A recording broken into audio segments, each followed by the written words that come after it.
அவர் சாலேமின் ராஜா. அடுத்தது உன்னதமான தேவனுடைய ஆசாரியன் அப்படின்னு எழுதப்பட்டிருக்கோம். அவர் ஆபிரகாமை சந்தித்தார். ஆபிரகாம் யுத்தத்தை செய்து வெற்றியோடு திரும்பின போது ஆபிரகாமை சந்திக்கிறாரு, ஆபிரகாமை ஆசீர்வதிக்கிறாரு, ஆபிரகாமுக்கு திராட்சை ரசமும் அப்பமும் கொடுக்கிறாரு. ஆபிரகாம் அவருக்கு தசம பாகம் கொடுக்கிறாரு. இதெல்லாம் ஆதியாகமத்துல எழுதப்பட்டிருக்கு. ஆனா வேற ஒரு பெரிய வெளிப்பாடு அவரை பற்றி பழைய ஏற்பாட்டுல இல்லை. தாவீது உடைய நாட்கள்ல தாவீது அவரை பற்றி ஒரு வெளிப்பாடு பெற்றிருக்கிறார். அது ஒரு விசேஷமான ஒரு வெளிப்பாடு.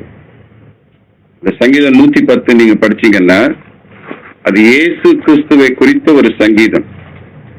இயேசு கிறிஸ்து ராஜாவாகவும் ஆசாரியராகவும் இருக்கிறார். அவரை பற்றின சங்கீதம். அதுல அந்த 4ஆம் வசனத்துல நீர் மெல்கி செதேக்கின் முறைமையின்படி என்றென்றும் ஆசாரியராக இருக்கிறீர்னு, இது ஒரு கிரேட்டஸ்ட் ரெவலேஷன். Greatest revelation. பழைய ஏற்பாட்டிலே ஒரு மகா பெரிய வெளிப்பாடு எதுனா இயேசு கிறிஸ்துவை குறித்த அந்த ஆசாரியத்துவம் தான். ஏன்னா யூதர்களை பொறுத்த மட்டும் அவங்களுக்கு ஆசாரியன் அப்படின்னாலே லேவிதான், அந்த ஆரோனுடைய வழிதான். அவங்களுக்குன்னு கொடுக்கப்பட்டதான அந்த கற்பனைகள், அதற்கு ஆசாரியனாய் நியமிக்கப்பட்டதான ஆரோன், அவங்க சந்ததி, லேவி கோத்திரம். அதை விட்டு அவங்களுக்கு அவங்க மைண்ட் வேற எங்கேயுமே போகல. அவங்கள பொறுத்த மட்டும் தேவனுடைய ஊழியர்கள் யாரு அப்படின்னா லேவி கோத்திரத்தை சேர்ந்தவங்க தான். அவங்க தான் பலி செலுத்துவாங்க, அவங்க தான் அவங்களுக்காக விண்ணப்பம் பண்ணுவாங்க, தேவ சமூகத்துல போய் பரிந்து பேசுவாங்க, அதெல்லாம். ஆனா டேவிட் வந்த போது, தாவீது ராஜாவான போது, தாவீது டோட்டலா வரப்போகிற மேசியாவை பற்றி வெளிப்படுத்துகையில லேவியை பற்றின அல்லது அந்த ஆசாரியத்துவத்தை பத்தி எதுவுமே பேசாம மேசியாவை மெல்கி செதேக்கோட கூட கனெக்ட் பண்றார். சரியா? நமக்கு இன்னைக்கு நேரம் கிடைக்குமானால் முழுசும் நம்ம தியானிக்க போறோம். சோ இந்த மெல்கி செதேக்கை தியானிப்பதற்கு முன்பு, ஏன்னா இந்த மெல்கி செதேக் யார் அப்படின்னா சாலேமின் ராஜா. சாலேம்னா உங்க எல்லாருக்கும் தெரியும், அது ஜெருசலேமை குறிக்கிறது. சங்கீதம் 76:2 நோட் பண்ணிக்கங்க. சங்கீதம் 76:2 சாலேம் என்பது எருசலேமை குறிக்கிறதாக இருக்கிறது. சரியா? இவர் சாலேமின் ராஜா, the first recorded king of Jerusalem. ரொம்ப ரொம்ப முக்கியம். நான் சொல்லிட்டு வர காரியங்களை நீங்க தயவு செய்து நல்லா நோட் பண்ணிக்கிட்டே வாங்க. அப்பதான் அந்த கிங்ஷிப் உங்களுக்கு புரியும், அந்த ராஜரீகம் புரியும், அந்த ஆசாரியத்துவம் புரியும், தேவன் உடைய அந்த அந்த தேவனுடைய திட்டங்கள், அவருக்குள்ள மறைந்திருக்கிற சில ரகசியங்கள் எல்லாம் புரியும். சாலேம் பைபிள் ரெக்கார்ட் படி the first king of Salem was Melchizedek. வேதத்தின்படி எருசலேமினுடைய முதல் ராஜா மெல்கிசேதேக்கு. மெல்கிசேதேக்குன்னா நீதியின் ராஜான்னு அர்த்தம். உங்களுக்கு தெரியும், நீங்க படிச்சுட்டு வந்திருப்பீங்க. எபிரேயர் 7ஆம் அதிகாரத்துல ரொம்ப அழகா எழுதப்பட்டிருக்கும். மெல்கிசேதேக் அப்படின்னா நீதியின் ராஜா. இப்போ இவர் இவர் எதற்கு ராஜாவாக இருந்தார், எந்த தேசத்துக்கு ராஜாவாக இருந்தார் அப்படின்னா ரொம்ப சிம்பிளா சொல்லப்பட்டிருக்கு, சாலேமின் ராஜா. அந்த சாலேமினுடைய எல்லைகள் நமக்கு தெரியாது, ஜெருசலேமினுடைய எல்லைகள் நமக்கு அப்ப தெரியாது. But he was the king of Jerusalem. சாலேமின் ராஜா அப்படின்னாலே சமாதானத்தின் ராஜா அப்படின்னு அர்த்தம். சரியா? சோ நீதியின் ராஜா, சாலேமின் ராஜா. இப்ப ரொம்ப முக்கியமா நான் ஜெருசலேமை பற்றி உங்க கூட முதல்ல பேசிட்டு அதன் பின்பு இந்த ராஜாவை பற்றி உங்க கூட நான் பேச போறேன். ஜெருசலேம், சாலேம், நீங்க இன்றைக்கு கூகுள திறந்து பாத்தீங்கன்னா ஜெருசலேமை பற்றி எழுதப்பட்ட ஒரு முக்கியமான காரியம் என்னன்னா, நான் படிக்கிறேன் பாருங்க. நான் படிக்கிறதெல்லாம் கொஞ்சம் நல்லா நோட் பண்ணிக்கங்க, இந்த தியானம் உங்களுக்கு ரொம்ப பிரயோஜனமா இருக்கும். ஜெருசலேமை பற்றி எழுதப்பட்டிருக்கு, Jerusalem is known as the most fought over city in the world history. அதாவது உலக வரலாற்றுல எருசலேமுக்காக செய்யப்பட்ட யுத்தங்கள் தான் அதிகம். வேற எந்த தேசத்திலும், வேற எந்த நாட்டிலும், எந்த நாட்டுக்காகவோ, எந்த தேசத்துக்காகவோ, எந்த நகரத்துக்காகவோ, என்ன எந்த பட்டணத்துக்காகவோ இவ்வளவு யுத்தங்கள் செய்யப்படல. அதிகமான யுத்தங்கள் எதற்காக செய்யப்பட்டது அப்படின்னா, to capture Israel. I'm sorry, to capture Jerusalem. Of course, to capture Israel, but in specific, to capture Jerusalem. வேலை பிடிப்பதற்குத்தான், ஆனால் குறிப்பாக எருசலேமுக்காகத்தான் யுத்தங்கள் அதிகமாக செய்யப்பட்டது. ஒரு சின்ன குறிப்பு சொல்ற, நோட் பண்ணிக்கங்க. 2 முறை இந்த எருசலேம் பட்டணம் அல்லது நகரம் தரைமட்டமாக்கப்பட்டிருக்கிறது. தரைமட்டம், டெஸ்ட்ராய்டு ட்வைஸ். உங்களுக்கு தெரியும், ஒரு முறை நேபுகாத் நேச்சார் அதை தரமட்டமாக்கினார். எருசலேம் தேவாலயத்தையும் உடைச்சாரு, அந்த நகரத்தை பாழாக்கினாரு, சுற்றியிருந்த மதிலெல்லாம் தரைமட்டமாக்கினார். உங்களுக்கு அது தெரிஞ்சிருக்கும் பைபிள் படிக்கிறவங்களுக்கு. 2வது, ரோமர்கள் 70 AD-ல 70 AD கிறிஸ்துவுக்கு பின்பு அந்த நகரத்தை தரைமட்டமாக்குனாங்க. எருசலேமை தரைமட்டமாக்குனாங்க. So twice it was destroyed. 2 முறை அழிக்கப்பட்ட ஒரு நகரம், 23 முறை முற்றுகையிடப்பட்ட நகரம். Besieged 23 times. 23 முறை ராஜ்யங்கள் அந்த நகரத்தை முற்றுகையிட்டு இருக்கு, சீல் வச்சிருக்காங்க, லாக் பண்ணிருக்காங்க அந்த நகரத்தை. 23 முறை. Attacked 52 times. 52 முறை அந்த நகரம் தாக்கப்பட்டிருக்கிறது. நல்லா கவனிச்சுட்டே வாங்க. Captured and recaptured 44 times. அது பல ராஜ்யங்களால் 44 முறை கைப்பற்றப்பட்டிருக்கிறது. இதெல்லாம் வேற எந்த ஒரு நகரத்துக்கும் கிடையாது. உலகத்துல வேற எந்த ஒரு தேசத்துக்கும் இப்படிப்பட்ட யுத்தங்கள் செய்யப்படல. எருசலேமுக்காக மாத்திரம் இத்தனை யுத்தங்கள் செய்யப்பட்டிருக்கு. இத்தனை முறை அது கைப்பற்றப்பட்டிருக்கு, இத்தனை முறை அது முற்றுகையிடப்பட்டிருக்கு, இத்தனை முறை அது தரையோடு தரையாக அழிக்கப்பட்டிருக்கு. இதெல்லாம் தேவனுடைய பிள்ளைகள் ஆழமாக நம்முடைய மனதில் வைத்துக் கொள்ள வேண்டும்.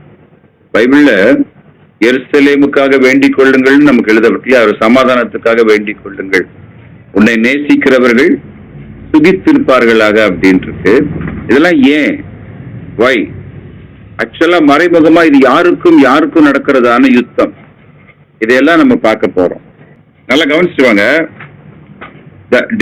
தாவீது முழு இஸ்ரவேலுக்கும் ராஜாவான உடனே அவர் முதலாவது செய்த யுத்தம் எருசலேமுக்காகத்தான். சரியா? இது நமக்கு ரொம்ப ஆச்சரியமா இருக்கலாம். ஃபர்ஸ்ட் கிங் இந்த மெல்கிசேதேக்கு. இந்த மெல்கிசேதேக்கு பின்பு என்ன நடந்துச்சுன்னு நமக்கு தெரியாது. ஏன்னா ஆபிரகாம் இருந்த போது மெல்கிசேதேக் தான் சாலேமினுடைய கிங்கா இருக்காரு. அதன் பின்பு அவர் இல்ல. ஆபிரகாமினுடைய பிள்ளைகள் எல்லாம் அந்த சந்ததி யோசுவாவின் தலைமையில ஒரு 400 வருஷம் கழிச்சு அவங்க இஸ்ரவேல் தேசத்தை கேப்சர் பண்ண வரும் பொழுது எருசலேம்ல எபூசியர்கள் இருந்தாங்க. இந்த எபூசியர்களை ஜாஷுவாவால துரத்த முடியல.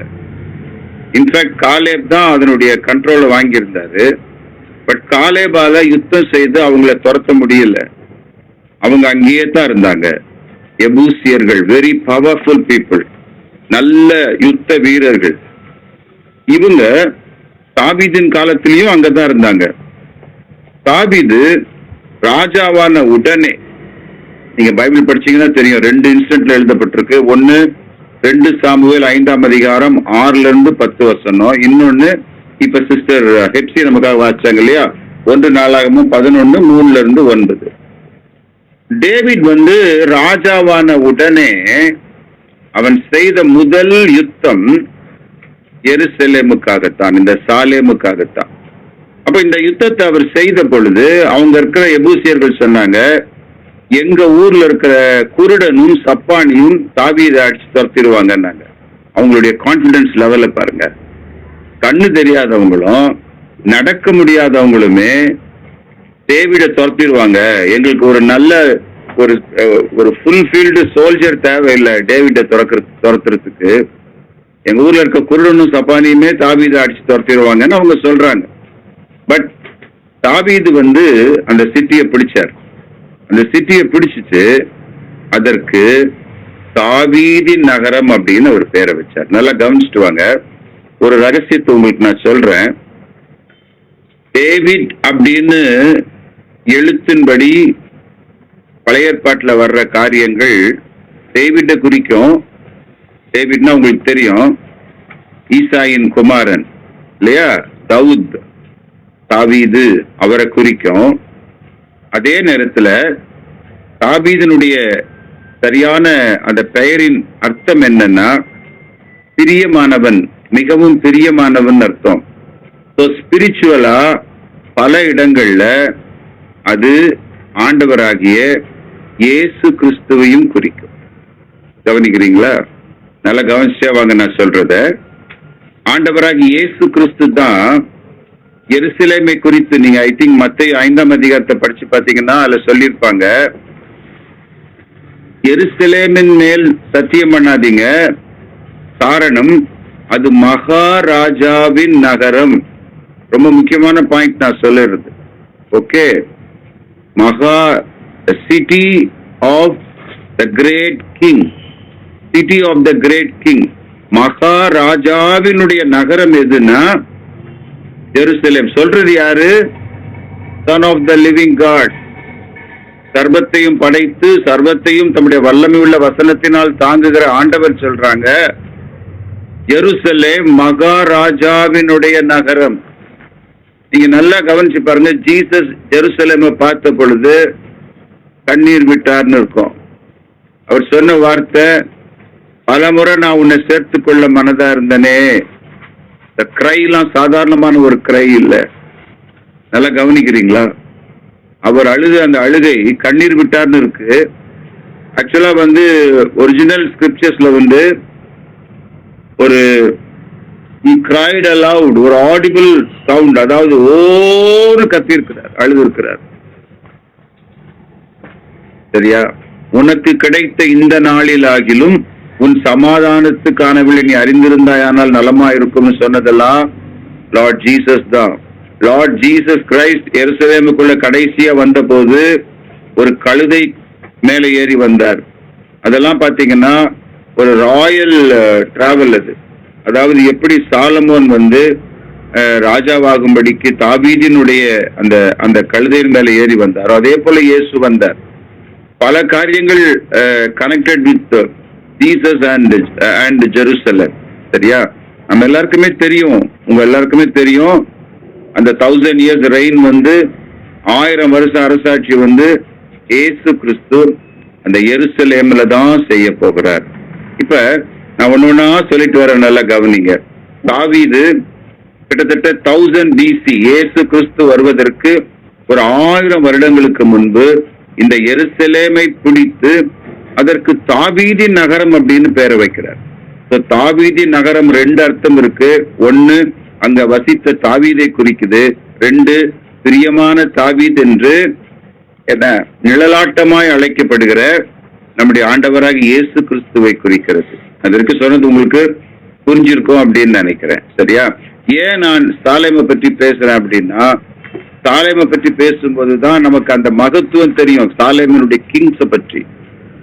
சரியா? The first king and priest, முதல் முறையா பைபிள்ல ராஜாவும் ஆசாரியனுமாய், ஆசாரியனும் ராஜாவுமாய். முதல்ல மென்ஷன் பண்ணிருக்கிறது மெல்கிசேதேக்கை தான். சரிங்களா? நல்லா கவனிச்சுட்டே வாங்க. இந்த சாலேமுக்காக ஏன் இவ்வளவு போராட்டம், ஏன் இவ்வளவு பிரச்சனை, ஏன் இவ்வளவு யுத்தங்கள்? எல்லா தேசத்தை விட அங்கதானே ரத்தம் அதிகமா சிந்தப்பட்டிருக்கு. இன்ஃபேக்ட் நம்முடைய ரட்சகராக இயேசு கிறிஸ்துவும் அங்கதான் தம்முடைய ரத்தத்தை சிந்தினார் உலக மக்களுக்காக, இல்லையா? அடுத்ததா டேவிட்க்கு அப்புறம் பாத்தீங்கன்னா எசேக்கியாவுடைய பீரியட்ல அசிரியன்ஸ் அதை முற்றுகையிடுவாங்க. அசிரியன்ஸ் சனகரிப்புன்னு ஒரு பெரிய கிங், ஒரு பெரிய எம்பையர். அவன் அன்றைக்கு உலகத்தையே தன்னுடைய ஆளுகைக்குள்ள வைத்திருந்தவன் சனகரிப். அவன் ஜெருசலேமை முற்றுகையிடுறான். நமக்கு தெரியும், நீங்க படிச்சிருப்பீங்க. ஒரே ஒரு தூதன் இறங்கி 1,85,000 வீரர்களை கொன்று போட்டான். 1,85,000 அந்த சிட்டியை ஃபுல்லா முற்றுகை போட்டிருந்தாங்க பாருங்க. அத்தனை பேருமே ஒரே ஒரு தூதன் கொன்று போட்டான். அந்த கிங் திரும்ப ரிட்டர்ன் போயிட்டாரு, அவரை கொண்டு போட்டாங்கன்னு வைங்களா அவரையும். அந்த யுத்தத்துக்கு பின்பு, அந்த அசிரியர்கள் எல்லாம் துரத்தப்பட்ட பின்பு ஆண்டவர் சொல்ற வார்த்தை என்ன அப்படின்னா, இந்த இந்த இந்த இந்த இந்த பட்டணத்தை நான் மீட்டுக் கொண்டதற்கு காரணம் என் நிமித்தமும் என் தாசனாகிய தாவீதின் நிமித்தமும். 2 ராஜாக்கள் 19:34 இது எழுதப்பட்டிருக்கு. இந்த வார்த்தை ரொம்ப ஆச்சரியமான ஒரு வார்த்தை. என்ன சொல்றது, அவர் அந்த அந்த ஜெருசலேமுக்காக வைராக்கியம் உள்ளவராக இருக்கிறார், வைராக்கியம் உள்ளவராக இருக்கிறார். இன்றைக்கு நம்ம இதெல்லாம் தியானிப்பதற்கு காரணம் நம்ம அதற்காக ஜெபிக்க வேண்டும். தொடர்ந்து பின்னால நமக்கு நேரம் இல்லை, நான் ஃபாஸ்டா போறேன். ஆண்டவர் சொல்ற வார்த்தை நீங்க பாத்தீங்கன்னா 2 Kings 19:34 19:34 2 ராஜாக்கள்ல என் நிமித்தமும் என் தாசனாகிய தாவீது நிமித்தமும் இதை மீட்டுக் கொண்டேன். இங்கேயும் தாவீதுங்கிறது எனக்கு டைரக்டா தாவீத குறிக்குதுன்னு சொல்றதை விட தாசனாகிய தாவீதுன்னு சொல்லும் போது it refers to Lord Jesus Christ. பல பல பல வசனங்களை எனக்கு ஆதாரம் காட்ட முடியும். நமக்கு நேரம் இருந்தா இன்னைக்கு அதெல்லாமே தியானிப்போம், சரியா? அடுத்தது இது எப்ப நடக்குதுன்னா கிட்டத்தட்ட ஒரு 300 years கழிச்சு, டேவிட் அதை கைப்பற்றி ஒரு 300 வருஷம் கழிச்சு இந்த யுத்தம். அதன் பின்பு உங்களுக்கு தெரியும், நேபுகாத் நேச்சார் ஜெருசலேமை கைப்பற்றார். இது ஆண்டவரே அனுமதிக்கிறாங்க. என்ன காரணம்னா, ஸ்பிரிச்சுவலா தே ஆர் டெட். அந்த நகரம் பேர் தான் எருசலேம் இருந்ததை தவிர உள்ள இருந்த அத்தனை பேருமே ஜீவனுள்ள தேவனை விட்டு விட்டு என்ன அவங்க விக்கிரகத்தை சேவிக்க ஆரம்பிச்சிட்டாங்க. விக்கிரகங்களை எருசலேம் தேவாலயத்துக்குள்ளேயே கொண்டு வர ஆரம்பிச்சிட்டாங்க. அப்போ எகைன் அல்டிமேட்லி தேவனுடைய ஆளுகைக்குள்ள அது இல்லை, சரியா? அப்போ அந்த ஆளுகையை விட்டு, அவருடைய ஆளுகையை விட்டு எதற்காக அந்த ஆலயம் கட்டப்பட்டதோ அந்த நோக்கம் எல்லாமே மாறி போச்சு. ஜெருசலேம் மீண்டும் நேபுகாத் நேச்சாரால் பாபிலோனியன் எம்பையர் தரைமட்டமாக்கப்பட்டு போச்சு. இந்த சாலேம்ல பாருங்க, பிடிப்பதும் விடுவதும் பிடிப்பதும் விடுவதும் நிறைய காரியங்கள் நமக்கு அது கற்றுக் கொடுக்குது. இவர் என்ன பண்றாரு, தரைமட்டமாக்கிட்டு போயிடுறாரு, சரியா? தரைமட்டமாக்கிறார், தேவாலயத்தை தரைமட்டமாக்கிறார். அதனுடைய வாசல், அதனுடைய இந்த காம்பவுண்ட் வால் எல்லாத்தையுமே தரைமட்டமாக்கிட்டு போயிடுறாரு. இன்ஃபேக்ட் இதுல ஆண்டவருடைய கரமும் கூட இருக்கு. பிகாஸ் இவங்க அவரை விட்டுட்டாங்க, அவருடைய ஆளுகைக்குள்ள அவங்க இல்லை. சரி, இதன் பின்பு நமக்கு தெரியும் அது மெல்ல மெல்ல திரும்ப கட்டப்படுது. அதன் பின்பு 63 BC ரோமன்ஸ் அதை பிடிக்கிறாங்க. ஆல்மோஸ்ட் ஜீசஸ் கிரைஸ்ட் பிறக்கும் போது அது ரோமர்களுடைய ஆளுகைக்குள் இருந்ததான ஒரு நகரமாகத்தான் ஜெருசலேம் இருக்கு. அதன் பின்பு பைசன்டைன் எம்பையருக்கு அப்புறம் பைசன்டைன் எம்பையர் தான் நிறைய சர்ச்சஸ் எல்லாம் கட்டினாங்க. அதன் பின்பு முஸ்லிம்ஸ் பிடிச்சாங்க. அப்புறம் முஸ்லிம்ஸ் கையில இருந்து போப் யுத்தம் பண்ணி அதை பிடிச்சாரு. குசேடர்ஸ் அப்படின்னு சொல்லுவாங்க, சிலுவை யுத்தம்னு சொல்லுவாங்க, உங்களுக்கு தெரிஞ்சிருக்கலாம். அதன் பின்பு மீண்டும் அதை முஸ்லிம்ஸ் பிடிச்சாங்க. மீண்டும் அதை பிரிட்டிஷ்காரங்க பிடிச்சாங்க. பிரிட்டிஷ் பிடிச்சு 1948ல ஸ்டேட் ஆஃப் இஸ்ரேல். இஸ்ரேல் அப்போ வந்து அதை விரும்பி கேட்டாங்க. இஸ்ரேல் ஜூயிஷ் பீப்புள் வந்து அன்றைக்கு வந்து யூகேல வந்து நல்ல பெரிய போஸ்ட்ல இருந்ததால தேவர் இன்ஃப்ளூயன்ஸ் பீப்புள். அதனால அவங்க என்ன பண்ணாங்கன்னா, எங்க நாடு அது எங்களுக்கு வாக்குத்தத்தமா தேவன் கொடுத்ததுன்னு சொல்லி கேட்டு அதை அவங்க மூலமா இவங்க பெற்றுக்கிட்டாங்க. 1948ல ஸ்டேட் ஆஃப் இஸ்ரேல் வந்துருச்சு. ஜெருசலேம்ல யூதர்கள் பழையபடி செட்டில் ஆக ஆரம்பிச்சிட்டாங்க. 1967ல there was a 6 days war. 6 நாள் யுத்தம் நடக்குது எருசலேமுக்காக. சுற்றிலும் உள்ள எல்லா நாடுகளும் எருசலேமை தாக்குது. பெரிய பெரிய தேசங்கள் எருசலேமுக்கு விரோதமா அந்த நாடுகளுக்கு வெப்பன்ஸ் எல்லாம் சப்ளை பண்றாங்க. 1967 6 days war வந்து 6 நாள் யுத்தம் வரலாற்றிலே ரொம்ப சிறப்புமிக்க ஒரு யுத்தம். இந்த 6 நாள் யுத்தத்துல எல்லா நாடுகளும், அதாவது நான் சொல்றது அரபு நாடுகள் எல்லாம் சேர்ந்து இஸ்ரேலுக்கு விரோதமாய் போராடினாங்க. பட் இஸ்ரேல் ஜெயிச்சாங்க. ஏன்னா தேவன் அவங்களோடு கூட இருந்தார். அதன் திரும்ப எத்தனையோ யுத்தங்கள், எருசலேம்ல எத்தனையோ ரத்தம் சிந்துதல், இன்றைக்கு வரைக்கும். இன்னைக்கு காலையில நியூஸ் கூட நீங்க பாத்தீங்கன்னா ஃபைட், டெரரிசம், பிளட் ஷெட், ரத்தம் ஓடிக்கிட்டே தான் இருக்கு. இதன் பின்பு ரொம்ப முக்கியமான ஒரு காரியத்தை நான் உங்களுக்கு சொல்லணும். நேபுகாத் நேச்சாருக்கு பின்பு அலெக்சாண்டர் அதை கைப்பற்றாரு. ஆல்மோஸ்ட் ஒரு 300 BC நினைக்கிறேன். அலெக்சாண்டர் வந்து அந்த தேசத்தை கைப்பற்றாரு. அலெக்சாண்டர் வந்து கிரேக்க மன்னன், உங்களுக்கு தெரியும். அந்த கிரீக் கிங் அவர் பிடிச்ச பிறகு அவர் இறந்துடுறாரு. அவருக்கு பின்னால வந்த அந்த கிங்ஸ் இருக்காங்க இல்லையா கிரீக்ல, அந்த ராஜாக்கள், கிரேக்க ராஜாக்கள்ல ஆன்டியோகஸ் எபிஃபானஸ்னு ஒருத்தன். ஆன்டியோகஸ் எபிஃபானஸ் தி 4th.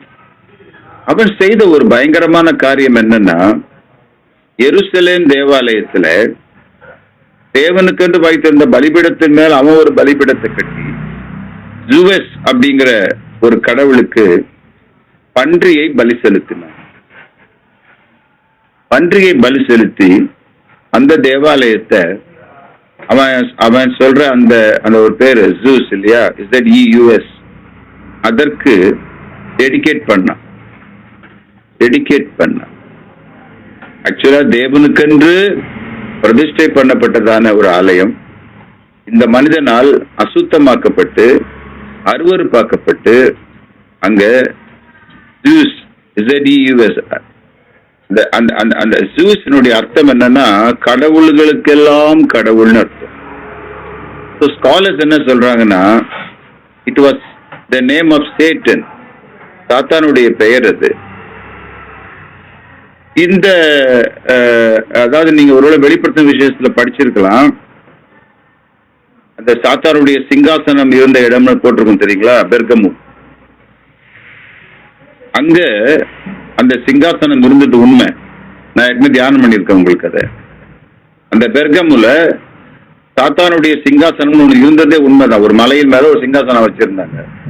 அதுக்கு மேல இந்த பேர் தான் போடுறது, ZEUS. ஸோ இதை தான் இந்த எபிஃபானஸ் என்ன பண்றான், அங்க பிரதிஷ்டை பண்றான். ஸோ இதெல்லாம் ரொம்ப முக்கியமான தேவனுடைய பிள்ளைகள் அறிந்து கொள்ள வேண்டிய ஒரு காரியம். அடுத்ததா நீங்க பைபிள் நல்லா படிச்சீங்கன்னா, ஆன்டி கிரைஸ்ட் வந்து உட்காரக்கூடிய இடம் எதுன்னா எக்ஸாக்ட்லி ஜெருசலம். பாழான அருவருப்பை குறித்து தானியேல் சொன்னான்னு ஆண்டவராக இயேசு கிறிஸ்து இந்த அருவருப்பை சொல்றாங்க. நாட் ஈவன் எபிஃபானஸ், ஆன்டியோகஸ் எபிஃபானஸ் பற்றி இயேசு பேசல. இயேசு கிறிஸ்து சொன்னது யாரை பற்றினா வரப்போகிற அந்தி கிறிஸ்துவ பத்தி தான். பரிசுத்த ஸ்தலத்திலே அவனை உட்கார நீங்கள் காணும் போதுன்னு அவர் சொல்வார் இல்லையா. அப்போ அந்தி கிறிஸ்துவும் தன்னுடைய ஆளுகைக்குள்ள எருசலேமை கொண்டு வந்து அங்கதான் உட்கார போறான். சரியா? இப்போ ஆண்டவராக இயேசு கிறிஸ்துடைய வருகையில அற்புதமான காரியம் என்னன்னா, அவரும் அங்க இருந்துதான் ஆளுகை செய்ய போறார். சங்கீதம் 2 நீங்க படிச்சு பாத்தீங்கன்னா, ஜெருசலேம்ல இருந்துதான் அவர் இந்த உலகை ஆளுகை செய்ய போகிறார். 1000 years, 1000 வருஷ அரசர். நல்லா நீங்க கவனிச்சுட்டு வந்தீங்கன்னா, அந்த 1000 வருஷ அரசாட்சிக்கு பின்பு சாத்தான் வந்து கட்டவிழ்க்கப்படுவான். கர்த்தர் ஆளுகை செய்யும் போது சாத்தான் வந்து ஒரு தூதன் கட்டி வைக்கிறான் இல்லையா? நமக்கு தெரியும், நம்ம தியானம் பண்ணி வெளிப்படுத்தின விசேஷத்துல. இப்ப திரும்ப 1000 வருஷம் கழிந்த பிறகு சாத்தான் கட்டவிழ்க்கப்படுறான் பார்த்தீங்களா? அப்ப நீங்க நல்லா படிச்சு பார்த்தீங்கன்னா அவன் என்ன செய்வான்னா, he fights for Jerusalem. படிங்க படிங்க வேணா, ரெவலேஷன் 20:8-9 படிங்க யாராவது. வெளிப்படுத்தின விசேஷம் 20:8-9. பூமியின் 4 திசைகளில் உள்ள ஜாதிகளாகிய கோகையும் மாகோகையும் மோசம் போக்கும்படிக்கும் அவர்களை யுத்தத்திற்கு கூட்டிக் கொள்ளும்படிக்கும் புறப்படுவான். அவர்களுடைய தொகை கடற்கரை மணலத்தனையாய் இருக்கும். அவர்கள் பூமி எங்கும் பரம்பி பரிசுத்தவான்களுடைய பாளையத்தையும் பிரியமான நகரத்தையும் வளைந்து கொண்டார்கள். அப்பொழுது தேவனால் வானத்திலிருந்து அக்னி இறங்கி அவர்களை பட்சித்து போட்டது. இதான் லாஸ்ட் வார், இதான் ஃபைனல் வார், கடைசி யுத்தம்.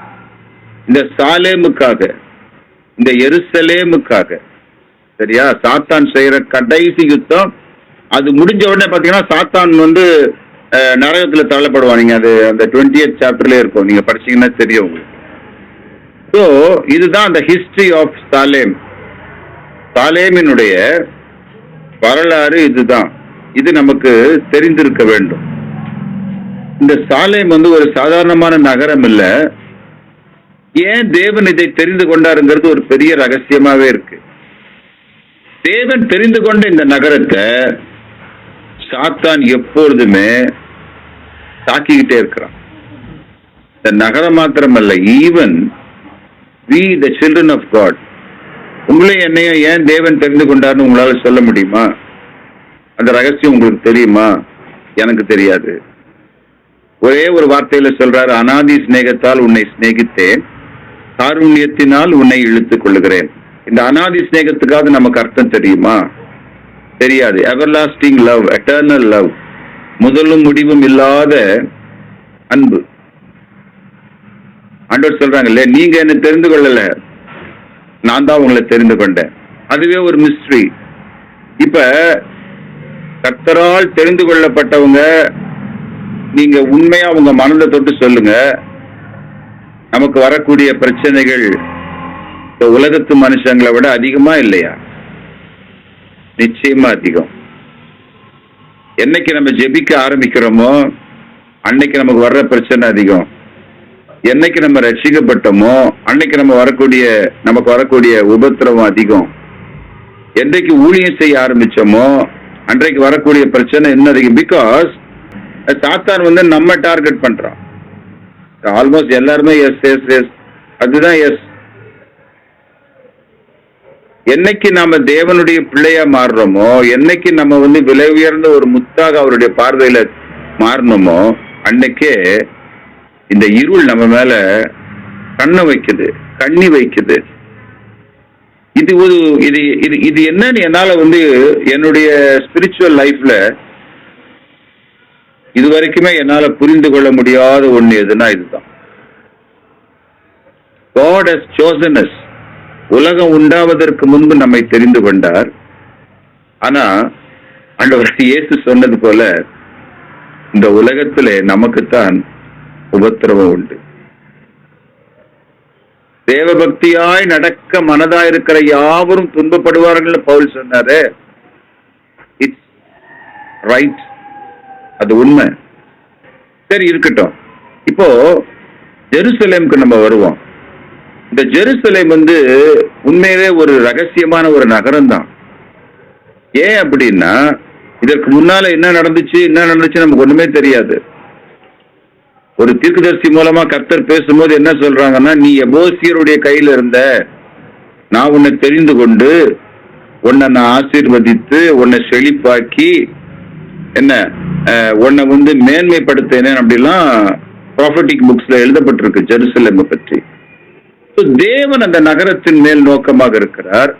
அதன் முதல் ராஜா recorded in Bible, as per Bible, Melchizedek. எப்படி வந்து எருசலேம தேவன் இவ்வளவு தூரம் நேசிக்கிறாரு, 1000 வருஷம் அரசாட்சியில கூட அதை தான் அவர் வந்து தம்முடைய நகரமா வச்சு ஆளுகிறாரு. அந்த நகரத்துக்காக கண்ணீர் விடுறாரு. அந்த நகரத்துக்காக வைராக்கியமா இருக்கிறாரு. அந்த நகரத்துக்காக 1,86,000 பேர் ஒரே இரவுல செத்து போனாங்களே. அந்த நகரத்தை அழிக்க வரும்போதுதான் சாத்தான் பிடிக்கப்பட்டு நரகத்தை தள்ளப்படுறான். எப்படி இந்த நகரத்தின் மேல தேவன் இவ்வளவு வைராக்கியம் உள்ளவரா இருக்கிறாரோ, அது ஒரு ரகசியமாக இருக்கிறது போல அதை ஆண்ட அந்த முதல் ராஜாவினுடைய காரியங்களும் ரொம்ப ரகசியமா இருக்கு.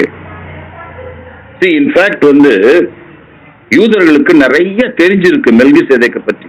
நமக்கு தெரியாதது, பைபிள்ல எழுதப்படாதது கூட யூதர்களுக்கு நிறைய தெரிஞ்சிருக்கு. ஏன் சொல்றேன் அப்படின்னா, நல்லா கவனிச்சுட்டு வரீங்களா? நல்லா கவனிச்சுட்டு வாங்க. அவர் எபிரேயர் ஆக்கியோன் எழுதும் போது சொல்றாரு, இந்த மெல்கிசேதேக்கை பற்றி நாம் விஸ்தாரமாக பேசலாம். மீன்ஸ் நிறைய பேசலாம். இந்த மெல்கிசேதேக்கை பற்றி நம்ம நிறைய பேசலாம். ஆனா நீங்க அதெல்லாம் புரிஞ்சிக்க மாட்டீங்கன்னு சொல்றாரு. அப்பதான் சொல்றாரு, காலத்தை பார்த்தால் போதகரா இருக்க வேண்டிய உங்களுக்கு பாலை குடிக்க கொடுத்தேன்னு அப்பதான் சொல்றாரு எபிரேயர் ஆக்கியோன். ஐ திங்க் 5th சாப்டர்ல தான் அவர் சொல்றாரு. அவர் என்ன சொல்ல வர்றாருன்னா, இந்த மெல்கிசேதேக்கை பற்றி நிறைய விஷயம் இருக்கு பேசுறதுக்குங்கிறாரு. கவனிக்கிறீங்களா? பைபிள்ல மாத்திரம் இல்ல, உங்களுக்கு தெரிஞ்சிருக்கும், அந்த கும்ரான் கேவ்ஸ்ல இருந்து நிறைய சுவடிகள் எடுத்தாங்க. நிறைய அந்த அந்த அந்த எழுதப்பட்டதான அந்த அந்த சுருள்கள், தோல் சுருள்கள் எல்லாம் கைப்பற்றப்பட்டது. எத்தனையோ 1000 வருஷத்துக்கு முன்னால் எழுதப்பட்டது. அதுல மெல்கிசேதேக்கை குறித்து, அவருடைய ராஜ்யத்தை குறித்து எழுதப்பட்டிருக்கு. நீங்க அதெல்லாம் ஐ திங்க் கூகுள்ல இருக்குன்னு நினைக்கிறேன். நீங்க போய் பாத்தீங்கன்னா தெரியும். கும்ரான் கேவ்ல அந்த டெட் சி ஸ்க்ரால்ஸ் சொல்லுவாங்க, சவக்கடலுக்கு பக்கத்துல உள்ளதான குகைகள்ல சமீபத்துல 19th century அதெல்லாம் எடுத்தாங்க. அதுல மெல்கிசேதேக்கை பற்றி எழுதப்பட்டிருக்கு. Melchizedek mysterious man. உண்மையாகவே நான் அத மெல்கிசேதேக்கை பற்றி பல வருஷத்துக்கு முன்னால ஒரு யூடியூப் மெசேஜே கொடுத்திருந்தேன் நினைக்கிறேன். எனக்கு மெல்கிசேதேக்கை பற்றி ஜெனிசிஸ்ல தியானிக்கும் பொழுது பெருசா ஒண்ணுமே தெரியல. சாலேமின் ராஜா, உன்னதமான தேவனுடைய ஊழியக்காரன், அவரு ஆபிரகாமை சந்திக்கிறாரு, அவரை ஆசீர்வதிக்கிறாரு, இதெல்லாம் நம்ம படிச்சிருப்போம். ஆனா நான் ஏற்கனவே சொன்னது போல தாவீது ஒரு ரெவலேஷனை கொடுக்கிறார், ஒரு வெளிப்பாடை கொடுக்கிறார் அவரை பற்றி. அது மேசியாவை பற்றின ஒரு வெளிப்பாடு. Psalm 110, சங்கீதம் 110 மெசியாவினுடைய ஆளுகையை பற்றியதான ஒரு சங்கீதம். அதுல இந்த மேசியானா உங்களுக்கு தெரியும் இல்லையா? மேசியா தான் Christ. Messiah is a Hebrew word, Christ a Greek word. அவ்வளவுதான். ஏசு கிறிஸ்துனா கிரைஸ்ட் த மஸ்ஸியா இல்லையா? அப்படின்னா யாஷுவா ஹமஷியா, எபிரேய வார்த்தையில யாஷுவா ஹமஷியா, ஜீசஸ் கிரைஸ்ட், ஏசு கிறிஸ்து, ஏசு மெசியா அர்த்தம். அப்ப மேசியாவை பற்றி எழுதும்போது அதுல 4ஆம் வசனத்துல மேசியாவுக்குரிய ஒரு ஆசாரியத்துவத்தை பற்றி எழுதுற. Not only a king but also a priest. மேசியா என்பவர் ராஜா மாத்திரமல்ல. நிறைய யூதர்கள் அவர் ராஜா வருவார், ராஜா வருவார், ராஜா வருவார், அதுலயே தான் அவங்க கவனத்தை செலுத்தினால்தான் இயேசு கிறிஸ்து அவங்களால ஏற்றுக்கொள்ள முடியல. ஏன்னா அவர் கிங்கா ஒரு பேலஸ்ல பிறக்கல, அவரு சாதாரண தச்சனுடைய வீட்டுல பிறக்கிறார்.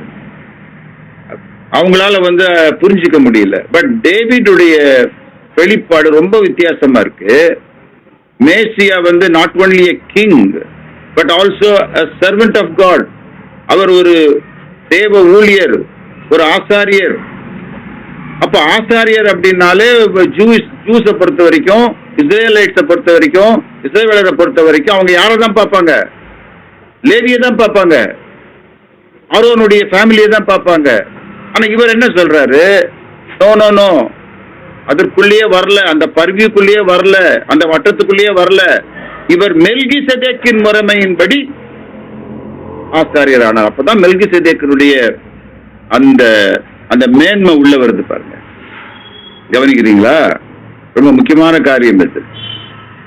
மெல்கிசேதேக்கு ஏன் நம்ம தியானிக்கணும்னா, நம்முடைய லார்ட், நம்முடைய ரட்சகர் இயேசு கிறிஸ்து மெல்கிசேதேக்கின் முறைமையின்படி, order of Melchizedek, not as a Levite. ஆரோனுடைய அது இல்ல, அந்த அந்த அந்த ஆசாரிய முறைமை இல்ல, மோசஸோட கூட இணைந்ததல்ல, டோட்டலி டிஃபரண்ட். நியாயப்பிரமாணத்துக்கெல்லாம் முந்தினது. சரியா? அதனாலதான் நம்ம இதை கொஞ்சம் தியானிக்க போறோம் மெல்கிசேதேக் பற்றி. இப்ப மெல்கிசேதேக்னா நான் சொன்ன உங்களுக்கு நீதியின் ராஜா, சாலேமின் ராஜானா சமாதானத்தின் ராஜா அப்படின்னு அர்த்தம். இன்னும் ஒரு சில காரியங்களை நம்ம தியானிப்போம், உங்களுக்கு அது ரொம்ப பிரயோஜனமா இருக்கும் அப்படின்னு நான் கர்த்தருக்குள்ள விசுவாசிக்கிறேன். ஒன்னு, he was greater than Abraham. ரொம்ப முக்கியமான ஒரு விஷயம். எபிரேயராக்கியன் சொல்றாரு, ஆபிரகாமை பார்க்கிலும் இந்த மெல்கிசேதேக்கு பெரியவன். he was great. அவங்கள பொறுத்த மட்டும் அவங்களுக்கு ஆபிரகாம் தான் அவங்களுக்கு எல்லாமே. அதெல்லாம் சொல்லுவாங்க தெரியுமா, இயேசுகிட்டே சொல்லுவாங்க, நாங்கள் ஆபிரகாமின் பிள்ளைகள், நாங்கள் யாருக்கும் அடிமைகள் இல்லைன்னு சொல்லுவாங்க ஆண்டவர்கிட்ட. யோவான் 8ஆம் அதிகாரம் படிச்சீங்கன்னா உங்களுக்கு தெரியும். இங்கே எபிரேயராக்கியன் சொல்றாரு, ஆபிரகாம் பெரியவர் தான், அவர் தேவனுடைய சிநேகிதர் தான். ஆனால் இந்த மெல்கிசேதேக்கு ஆபிரகாமை பார்க்கிலும் பெரியவன். எப்படி சொல்றாரு பெரியவன் அப்படின்னா, மெல்கிசேதேக்கு ஆபிரகாமை ஆசீர்வதிக்கிறார். அவங்கள பொறுத்த மட்டும் பெரியவன் பெரியவனாலே ஆசீர்வதிக்கப்படுகிறான். ஆசீர்வதிக்கிறவங்க பெரியவங்க, ஆசீர்வாதத்தை பெற்றுக் கொள்றவங்க சின்னவங்க. அதெல்லாம் அங்கேயே எழுத, நீங்க சிம்பிளா நான் சொல்றது எல்லாமே பைபிள்ல இருக்கு. எபிரேயர் 7ஆம் அதிகாரத்தை படிச்சீங்கன்னா அதெல்லாம் உங்களுக்கு சிம்பிளாவே தெரியும். Very very simple. அவர் என்ன சொல்றாரு, ஆசீர்வதிக்கப்பட்ட ஆபிரகாமை பார்க்கிலும் ஆபிரகாமையே ஆசீர்வதித்த மெல்கிசேதேக்கு பெரியவன். இரண்டாவது, ஆபிரகாம் அவருக்கு தசமபாகத்தை கொடுக்கிறார். அதெல்லாம் நீங்க படிச்சிருப்பீங்க. கொள்ளையடிக்கப்பட்டு வந்த அந்த அந்த அந்த அந்த எதெல்லாம் மீட்டுக்கிட்டு வந்தாரோ இல்லையா, எழுந்து போனதெல்லாம் மீட்டுட்டு வந்தார் இல்லையா, அதுல தசமபாகத்தை கொடுக்கிறாரு. தசம பாகம் யாருக்கு சேர வேண்டியதுன்னா, to God, to the priest. கவனிக்கிறீங்களா? ரொம்ப பியூட்டிஃபுல்லா ஒரு விளக்கத்தை கொடுக்கிறாரு. ஆபிரகாம் இந்த தசம பாகத்தை மெல்கிசேதேக்கு கொடுத்த போது ஆபிரகாமுக்குள் யார் இருந்தார்னா, லேவி இருக்கிறாரு. எப்படி லேவி இருக்கிறார்னா, ஆபிரகாமுடைய மகன் ஈசாக்கு, ஈசாக்கின் மகன் இஸ்ரவேல், இஸ்ரவேலுடைய மகன் லேவி.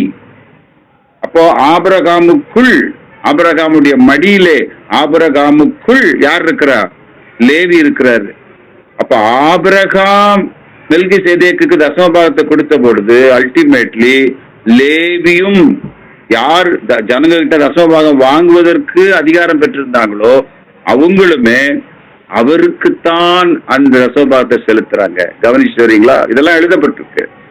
ஆபிரகாமுக்கு அவர் திராட்சை ரசமும் அப்பமும் கொடுக்கிறார். பொதுவா திராட்சை ரசமும் அப்பமும் அது ஒரு பிளஸ்ஸிங்கான அடையாளம். அவங்கள பொறுத்த மட்டும், இஸ்ரவேலரை பொறுத்த மட்டும் திராட்சை ரசம், அப்பம், எண்ணெய் இதெல்லாம் பெருகுவது என்பது அது ஒரு ஆசீர்வாதத்தினுடைய it's a sign of blessing. அது ஒரு அடையாளம். ஆனா நமக்கு தெரியும், இதே திராட்சை ரசத்தையும் அப்பத்தையும் இயேசு தம்முடைய சீஷர்களுக்கு கொடுத்தார், அவர் சிலுவையிலே அறையப்படுவதற்கு முன்பு. இந்த ரகசியம் எல்லாம் டேவிடுக்கு தெரியுமா? David is a wonderful man of God.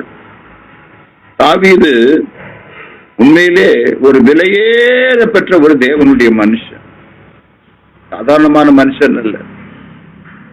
பாருங்க, ஜீசஸ் கிரைஸ்ட் என்ன சொல்லி கொடுக்கிறாரு? இதை வாங்கி புசியுங்கள், இது உங்களுக்காக பிற்கப்படுகிற என்னுடைய சரீரம், இதை பானம் பண்ணுங்கள், இது ஒரு புதிய உடன்படிக்கை, என் ரத்தத்தினால் ஆன ஒரு புதிய உடன்படிக்கை, நியூ கவர்னன்ட். இந்த கவர்னன்ட் இஸ்ரேல் மக்களை பொறுத்த மட்டும் லேவிக்கும் இதுக்கும் சம்பந்தமே இல்லை. மோசஸ்க்கு இதுக்கும் சம்பந்தமே இல்லை, 10 கற்பனைகளுக்கும் இதற்கும் சம்பந்தமே இல்லை. It is something greater than that. அது இதைவிட விலையேற பெற்றது, மேன்மையானது. காரணம், அது மெல்கிசேதேக்கின் முறைமையோடு கூட இணைக்கப்பட்டிருக்கு. என் ரத்தத்தினாலான புதிய உடன்படிக்கை, a new covenant, a new covenant. முக்கியமான வார்த்தை அது, புதிய உடன்படிக்கை. ஏற்கனவே தேவன் ஒரு உடன்படிக்கை செய்திருந்தார் மோசையோடு கூட. அதெல்லாம் நீங்க 7th 8th 9th சாப்டர் படிச்சு பாருங்க ஹீப்ரூஸ்ல. அந்த உடன்படிக்கையின்படி அவங்களால வாழ முடியல, அது பலனற்று போச்சு. இன்றைக்கு நிறைய கிறிஸ்டியன்ஸ் கூட பாருங்க, பேசும்போது சொல்லுவாங்க, சண்டே எங்க போறீங்க, சண்டே என்னங்க உங்களுக்குன்னா, சண்டே ஓய்வு நாளுங்க. நிறைய பாஸ்டர்ஸ் ஜெபம் பண்ணும்போது சொல்லுவாங்க, ஆண்டவரே இந்த ஓய்வு நாளின் காலை பொழுதுக்காக நாங்கள் உமக்கு நன்றி சொல்லுகிறோம். இதெல்லாம் ஓய்வு நாள், இந்த நாள், அந்த நாள் எல்லாமே மோசஸோட கனெக்டட். இன்னும் நான் உண்மையை சொல்ல போனா நமக்கு ஓய்வு நாள்லாம் இல்லை. அப்படி ஓய்வு நாள் ஆசரிக்கணும்னா சனிக்கிழமை தான் ஆசரிக்கணும்.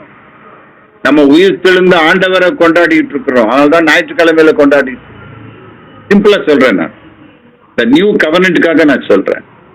இந்த நியூ கவர்னன்ட் யாரோட இணைக்கப்பட்டிருக்குன்னா மெல்கிசேதேக்கோட இணைக்கப்பட்டிருக்கு. மெல்கிசேதேக்கை பற்றி என்ன எழுதப்பட்டிருக்கு, இதே ஹீப்ரூஸ் தான் சொல்றாரு அந்த 7ஆம் அதிகாரத்துல 7:3. இவன் தகப்பனும் தாயும் வம்ச வரலாறும் இல்லாதவன். என்ன அர்த்தம் இது? வம்ச வரலாறு இல்லாதவன். மெல்கிசேதேக்கை பற்றி யார் அவங்க அப்பா, யார் அவங்க அம்மா, அவர் என்ன ஜாதி, என்ன கோத்திரம், என்ன குலம், ஒண்ணுமே எழுதப்படல. அது அர்த்தம் என்ன? he belongs to everyone like Jesus. இயேசு கிறிஸ்து உலகத்தின் பாவத்தை சுமந்து தீர்க்க வெளிப்பட்ட தேவ ஆட்டுக்குட்டி.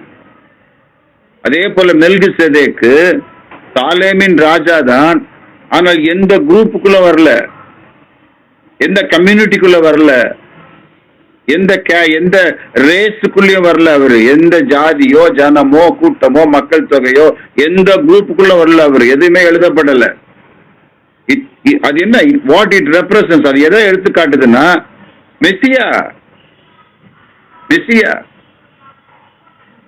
இயேசு கிறிஸ்து ஒருவேளை யூதனா பிறந்திருந்தா கூட, தாவீதின் சந்ததியில பிறந்திருந்தா கூட, அவர் யூதகுல ராஜசிங்கம் எழுதப்பட்டிருந்தா கூட, he is for all. அவர் எல்லாருக்கும் உரியவர். ஒவ்வொரு மனுஷனுக்காக மரணத்தை ருசி பார்த்து, யூதருக்காக மட்டும் மரணத்தை ருசி பார்க்கல. பைபிள்ல ரொம்ப அழகா எழுதப்பட்டிருக்கு இல்லையா? இதே எபிரேயர்ல தான் எழுதப்பட்டிருக்கு. ஒவ்வொரு மனுஷனுக்காக மரணத்தை ருசி பார்த்தார். யோவான் சொல்ல, இதோ உலகத்தின் பாவத்தை சுமந்து தீர்க்கிற தேவ ஆட்டுக்குட்டி. கிரைஸ்ட் அந்த பரிவுக்குள்ளே வரல, அந்த இஸ்ரேலுடைய பரிவுக்குள்ள வரல.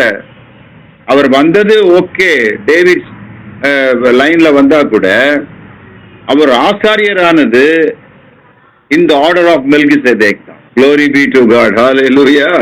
எவ்வளவு நிழலாட்டமான ஒரு மனுஷனை பைபிள் காட்டுது பாருங்க. ஒரு நிழலாட்டமான ஒரு மனுஷனை பைபிள் காட்டுது பாருங்க. நிழலாட்டம் கூட இல்ல, ரியலாவே வாழ்ந்த ஒரு மனிதன். அப்போ ஜீசஸ் கிரைஸ்டுக்கு நிழலாட்டம். கவனிக்கிறீங்களா? மெல்கிசேதேக் தகப்பன் தாய், இயேசு தேவனுடைய குமாரன். அவர் பரிசுத்த ஆவியினால் உற்பவித்து பிறந்தவர். இந்த மெல்கிசேதேக்கு அப்பா தெரியாது, அம்மா தெரியாது, முதலும் இல்லை முடிவும் இல்லை. சில பைபிள் ஸ்காலர்ஸ் சொல்லுவாங்க, இல்ல இவர் நோவாவினுடைய 3 மகன்கள்ல சேம் தான் மெல்கிசேதேக்குன்னு சொல்லி. கிடையாது. இந்த வசனம் தெளிவா சொல்லுது, இல்ல வம்ச வரலாறே இல்ல அவருக்கு, அவ்வளவுதான். மேபி a man, ஒரு ஹியூமன் பீயிங் தான் சரி, ஆனா வம்ச வரலாறு எழுதப்படல. இட்ஸ் a mystery, அது ஒரு ரகசியம். காரணம், இயேசு கிறிஸ்துவுக்கு நிழலாட்டம், தேவகுமாரனுக்கு நிழலாட்டம். மெல்கிசேதேக்கு king as well as priest. இயேசு கிறிஸ்துவும் ராஜா, அதே நேரத்தில் டைம் போனது தெரியல, 5 நிமிஷம் தான் இருக்கு. அதே நேரம் ஆசாரியர். இன்றைக்கு என்ன பண்ணிட்டு இருக்காரு நீங்களும் நானும்? ஆண்டவராக இயேசு கிறிஸ்து என்ன செஞ்சிட்டு இருக்காரு இன்னைக்குன்னு கேட்டா என்ன பதில் சொல்லுவோம்? இன்றைக்கு தேவனுடைய வலது பக்கத்துல எனக்காக பரிந்து பேசுகிற ஒரு பிரதான ஆசாரியராக இருக்கிறார். Because he is an everlasting priest. என்றென்றைக்கும் ஆசாரியராக இருக்கிறீர். 7:25 எபிரேயர்ல அவர் என்றென்றும் உயிரோடு இருக்கிறவர் ஆனபடியால் நம்மை முற்றுமுடிய ரட்சிக்க வல்லவராக இருக்கிறார். இதனோட அர்த்தம் என்ன? இன்றைக்கு இந்த கம்பாரிசன்லாம் ஏன் ஹீப்ரூஸ் கொண்டு வர்றாருன்னா, யூதர்கள் லேவி முறைமையை தான் பிடிச்சுக்கிட்டு இருந்தாங்க. அவர் சொல்றாரு, எப்பா ஒரு லேவியன் ஒரு ஆசாரியன் எத்தனை வருஷம் ஊழியம் செய்ய முடியும்பா? அவன் செத்து போயிடுவான். ஆனா என்றென்றும் உயிரோடு இருக்கிற ஒரு பிரதான ஆசாரியர் உனக்கு இருக்கிறாரு. அதான் 7:25 ஹீப்ரூஸ். அவர் என்றென்றும் உயிரோடு இருக்கிறபடியினால நம்மை முற்றுமுடிய ரட்சிக்க வல்லவர். Because he is always present, ever present, eternal priest, நித்திய ஆசாரியர். இந்த நித்திய ஆசாரியர் இயேசு கிறிஸ்துவை குறிப்பிடுவது போலவே மெல்கிசேதேக்குக்கும் குறிப்பிடப்பட்டிருக்கு. அதான் பியூட்டி. உயிரோடு கூட இருக்கிறவன் தசமபாகத்தை பெற்றான்னு சொல்லி எழுதப்பட்டிருக்கு. Who is living. ஆனா நாம தெரிஞ்சுக்க வேண்டிய இன்னொரு முக்கியமான காரியம் என்னன்னா, மெல்கிசேதேக்கு இயேசு கிறிஸ்து அல்ல, அல்லது மெல்கிசேதேக்கு பரிசுத்த ஆவியானவரும் அல்ல. அவர் ஒரு மனிதன். நிழலாட்டமாய் பழைய ஏற்பாட்டில் அவர் இருக்கிறார். அதை நம்ம நல்லா புரிஞ்சுக்கணும். அவர் நீங்க சில சமயம் சில பேர் எப்படி சொல்லிடுவாங்கன்னா, இல்லைங்க அப்ப ஜீசஸ் கிரைஸ்ட் தான் மெல்கிசேதேக்கா இருந்திருக்கிறார். No way. நிழலாட்டம், a foreshadow, நிழலாட்டம். நீங்க இயேசு கிறிஸ்துவை பற்றி பழைய ஏற்பாட்டில் பல நிழலாட்டங்களை பார்க்கலாம். யோசேப்பு கிட்ட பார்க்கலாம், டேவிட் கிட்ட பார்க்கலாம். இதெல்லாம் நிழலாட்டம், அவங்களுடைய கேரக்டர்ஸ். அதே போல மெல்கிசேதேக்கு. ஈவன் நான் உங்களுக்கு ஒண்ணு சொல்றேன், டேவிட் இருக்கார்ல, தாவீது, அவர் பலி செலுத்தினார் தெரியுமா? பொதுவா பலி யார் செலுத்தணும் அப்படின்னா ஆசாரியர் தான் செலுத்தணும். டேவிட பொறுத்த மட்டும் டேவிட் பலி செலுத்துறாரு. அந்த எஃபோர்ட் போட்டுக்கிட்டு ஆண்டவர்கிட்ட ஒரு ஆசாரியனை போல அந்த ஏபோத்தை போட்டுக்கிட்டு ஆண்டவர்கிட்ட கேட்கிறாரு. ஆண்டவருக்கு பதில் கொடுக்கறாங்க. ஸோ சில ஸ்காலர்ஸ் என்ன சொல்றாங்கன்னா, as even David was a priest and a king. Even தாவீதும் ஆசாரியராகவும் இருந்தாரு, ராஜாவாகவும் இருந்தார். இன்னைக்கு நமக்கெல்லாம் ஒரு பேர் இருக்கு தெரியுமா? இன்னைக்கு நம்ம கர்த்தருடைய பிள்ளைகளுக்கு ஒரு பேர் இருக்கு தெரியுமா? அவருடைய புண்ணியங்களை அறிவிக்கிற ராஜரீக ஆசாரிய கூட்டம். இயேசு கிறிஸ்து தேவனுக்கு முன்பு நம்மை ராஜாக்களும் ஆசாரியர்களும் ஆக்கி இருக்கிறார். இன்றைக்கு இருக்கிற போப் இருக்கார் இல்லையா, போப், அவர் இந்த அத்தாரிட்டியில் தான் உட்கார்ந்துட்டு இருக்காரு. Pope is a king for Vatican. உங்களுக்கு தெரிஞ்சிருக்கும்னு நினைக்கிறேன். அவர் எந்த அத்தாரிட்டியில சொல்றாரு? இந்த அத்தாரிட்டி வச்சு சொல்றாரு, I am a priest as well as a king அப்படின்ட்டு உட்கார்ந்துருக்காரு வாட்டிக்கன்ல போப். அது எந்த அளவுக்கு சரின்னு எனக்கு தெரியாது. பட் ஸ்பிரிச்சுவலி பைபிள் நம்மள என்ன சொல்லுதுன்னா, நாம எல்லாருமே ஆசாரியர்களாகவும் இருக்கிறோம், ராஜாக்களாகவும் இருக்கிறோம். கவனிக்கிறீங்களா? தேவனுக்கு முன்பு நாம் ஆசாரியர்கள். We can plead for anyone. We can pray for anyone. தேவன் நம்முடைய ஜெபத்தை கேட்கிறார். We are anointed by the Spirit of God. திறப்பின் வாசல் என்று ஜெபிக்க நம்மை அவர் அழைத்திருக்கிறார். இயேசு சொன்னார், ஜெபம் பண்ணுங்க, ஜெபம் பண்ணுங்க, ஜெபம் பண்ணுங்க. உங்க பிதாவை நோக்கி, உங்க அப்பாவை நோக்கி ஜெபம் பண்ணுங்க. பிரீஸ்ட்னா நீங்க பாஸ்டர் நினைச்சுக்காதீங்க. நோ, பாஸ்டர் பிரீஸ்ட் இல்ல, எல்லாரும் பிரீஸ்ட். சரியா? பாஸ்டர்ஸ், அப்போஸ்தலர்ஸ், எவாஞ்சலிஸ்ட் அல்லது தீர்க்கதரிசிகள், ரட்சிக்கப்பட்ட அத்தனை பேருமே தேவனுக்கு முன்பு ராஜாக்களும் ஆசாரியர்களுமாக இருக்கிறோம். சரியா? இதெல்லாம் கிரைஸ்டுக்குள்ள இருக்கு. இதன் நிழலாட்டம் மெல்கிசேதேக். இல்லைன்னா ஒரு பியூட்டினா ரொம்ப அழகா உன்னை சொல்லி, அதுதான் எனக்கு ரொம்ப ஆச்சரியமா இருக்கு. தேவகுமாரனுக்கு ஒப்பாக எழுதுறாரு ஹீப்ரூஸ். தேவகுமாரனுக்கு ஒப்பாக. இரண்டாவது அதே அதிகாரத்துல மெல்கிசேதேக்குக்கு ஒப்பாக இயேசு இருக்கிறார்னு சொல்றாரு. அந்த முறைமைக்காக, அந்த ஊழியத்தின் முறைமையை சொல்றாரு. இதான் நமக்கு ரொம்ப ஆச்சரியமா இருக்கு. உங்களுக்கு ஒண்ணு சொல்லி நான் முடிச்சிடுறேன், டைம் ஆகி போச்சு. இன்னைக்கு டைம் ரொம்ப ஃபாஸ்டா போயிடுச்சு நினைக்கிறேன். சாரி, மணி 9. ஒன்னே ஒன்று சொல்லி முடிச்சிடுறேன். மெல்கிசேதேக்கு மாத்திரமல்ல, பைபிள்ல நிறைய கேரக்டர்ஸ் இருக்காங்க. இஸ்ரேல்ல பிறக்காதவங்க பழைய ஏற்பாட்டிலேயே தேவனுடைய ஊழியக்காரராக இருந்திருக்காங்க, தேவனுடைய ஆசாரியர்களா இருந்திருக்காங்க. நான் என்ன சொல்ல வரேன்னா, உலகம் முழுவதும் தேவன் தமக்கென்று ஒரு கூட்டத்தை எப்பொழுதுமே வைத்து கொண்டே தான் இருந்திருக்கிறார். நம்முடைய நாட்டுல கூட சில பேர் சொல்றாங்க, இயேசு கிறிஸ்துவ வருகைய, தேவகுமாரனுடைய வருகைய முன்னறிந்த நிறைய பேர் வாழ்ந்திருக்கிறாங்களாம். ஈவன் 2000 இயர்ஸ் பிஃபோர் கடவுள் மனுஷனா வருவாரு, ரத்தத்தை சிந்துவார்னு சொல்லி நம்முடைய தமிழ்நாட்டுல அல்லது நம்முடைய இந்தியாவில் அதை குறித்து நம்முடைய மொழிகள்ல அறிவித்தவங்க இருக்கிறாங்களாம். நான் அதை பத்தி பெரிய டீப்பா ஸ்டடி பண்ணல.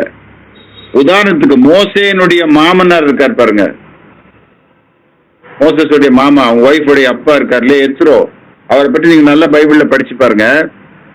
அவர் தேவனுடைய ஆசாரியனா இருந்திருக்கிறாரு, தேவனுக்கு பலி செலுத்தி இருக்கிறாரு. அவர் ஒரு மீதியானியர் தான், ஆனால் தேவனை பற்றி அவருக்கு தெரிஞ்சிருக்கு. இன்னொன்னு சொல்லட்டுமா, பீலையாம் தெரியுமா? பீலையாம் கூட தேவன் அந்த செத்து போயிட்டார் பாருங்க என்னாகமத்துல. இந்த பீலையாம் ஆக்சுவலா தேவனுடைய ஒரு ஆசாரியன் தான். இதுல இன்னொரு பியூட்டி என்னன்னா, மெல்கிசேதேக்கை பற்றி எழுதப்பட்ட இடத்துல எல்லாம் உன்னதமான தேவனுடைய ஊழியக்காரன் எழுதப்பட்டு, priest of the most high God. வேற எங்கேயுமே எழுதப்படாத வார்த்தை மெல்கிசேதேக்கை குறிப்பிடும் பொழுதெல்லாம் எழுதப்பட்டிருக்கு. priest of the most high God, priest of the most high God அப்படின்னு சொல்லி.